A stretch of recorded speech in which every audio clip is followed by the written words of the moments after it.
తాకట్టులో ఉన్న బంగారాన్ని విడిపించి ఆ రోజు ఆన్లైన్ ధరకే కొంటుంది కొమ్మూరి గోల్డ్.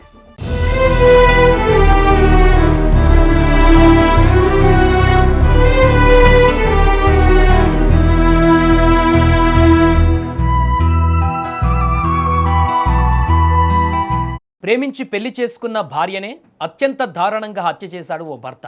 ఆ తర్వాత ఏమీ తెలియనట్టుగా కుటుంబ సభ్యులతో కలిసి పోలీస్ స్టేషన్కి వెళ్ళి నా భార్య కనిపించడం లేదు అంటూ ఫిర్యాదు చేశాడు. కానీ పోలీసుల విచారణలో బయటపడిన నిజాలు అందరినీ షాక్కి గురిచేశాయి. 6 ఏళ్ల ప్రేమ వివాహము, 2 చిన్నారులు అయినా మనస్పర్ధలు చివరకు హత్యకు దారితీశాయి. కోనసీమ జిల్లా యానంలో జరిగిన ఈ క్రైమ్ స్టోరీ ప్రస్తుతం సంచలనంగా మారింది. అసలు భార్య రేఖను భర్త అప్పారావు ఎందుకు చంపాడు, హత్య చేసిన తర్వాత ఏం చేశాడు, అసలు ఏం జరిగిందో పూర్తి వివరాలు అక్కడ చూస్తే దిమ్మ తిరిగేటువంటి విషయాలు బయటకు వస్తాయి.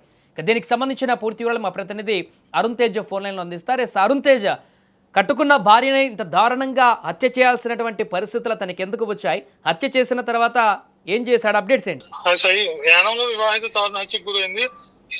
భార్యని కట్టుకున్న భర్త అతికేరతంగా చంపేసి గోదావరి పడేసిన ఘటన యానంలో తీవ్ర కలకలం రేపింది. భార్యని హత్య చేసి ఆమె కనిపించడం లేదంటూ పోలీసులకు ఫిర్యాదు చేయడం అక్కడ ఉన్న వారిలోని అలజడి రేపింది. పోలీసులు తనదైన స్థాయిలో అతన్ని అడిగిన తర్వాత కానీ అతను ఏం జరిగిందన్నది వెలుగులోకి అయితే రాలేదు. ఘటనలోకి వెళ్తే 6 ఏళ్ల క్రితం చెక్క అప్పారావు రేఖ ఇద్దరు ప్రేమ వివాహం చేసుకున్నారు. వీరికి ఒక బాబు ఒక పాప ఉన్నారు. పెళ్లి అనంతరం కొద్ది రోజులు బాగానే ఉన్న తర్వాత కొంచెం మనస్పర్ధలు కూడా రావడం జరిగింది. తరచూ గొడవ పట్టుతో ఇరు వర్గాల పెద్దలు వారిని ఒప్పించి రాజీ కుదర్చడం జరిగింది. ఇలాంటి రాజీ ఒక 3-4 సార్లు కూడా పెద్దల్లో కుదుర్చుకున్న తర్వాత మళ్ళీ ఘర్షణ ఎప్పుడు ఘర్షణ పడుతూ ఉండేవారు. ఈ చుట్టుపక్కల వాళ్ళు కూడా ఈ ఘర్షణతో కొంచెం ఇబ్బంది పడటం కూడా జరిగింది. ఈ క్రమంలో మరోసారి ఇద్దరు మధ్య ఘర్షణతో చేసుకోవడంతో ఆగ్రహంతో భార్యను అప్పారావు హత్య చేసి యానం దగ్గర గణపతి నగర్ సమీపంలో గోదావరి నదిలో పడేశాడు. అనంతరం పడేసిన తర్వాత ఉదయం నుంచి భార్య రేఖ కనిపించట్లేదని కుటుంబ సభ్యులతో కలిసి ఫిర్యాదు చేయడం జరిగింది.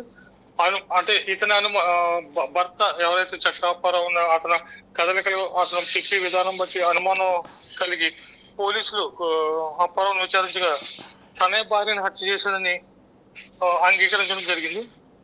ప్రస్తుతం ఘటనపై పోలీసులు దర్యాప్తు చేస్తున్నారు. ఇతనికి ఉన్న మనస్పర్ధల కారణం ఉందా, ఆర్థిక లావాదేవీలు అన్నది తెలియలేదు. కాకపోతే కొద్ది కాలంగా భార్యపై కొంచెం అనుమానం పట్టడంతో ఈ హత్యకు ప్రధాన కారణం అని కూడా పోలీసులు చెప్తున్నారు. Right, thank you Arun Tej. So మొత్తానికి అది యానం దగ్గర జరిగినటువంటి ఘోర ప్రమాదం ఇది. భార్యనే చంపేసి దారుణంగా గోదావరిలో పడేసినటువంటి ఘటన సంచలనంగా మారింది. అసలు భార్య రేఖను భర్త అప్పారావు ఎందుకు చంపాడనేటువంటి దానికి సంబంధించిన పూర్తి వివరాలను ఇప్పుడు పోలీసులు విచారణలో బయటికి తీసేటువంటి అవకాశం ఉంది.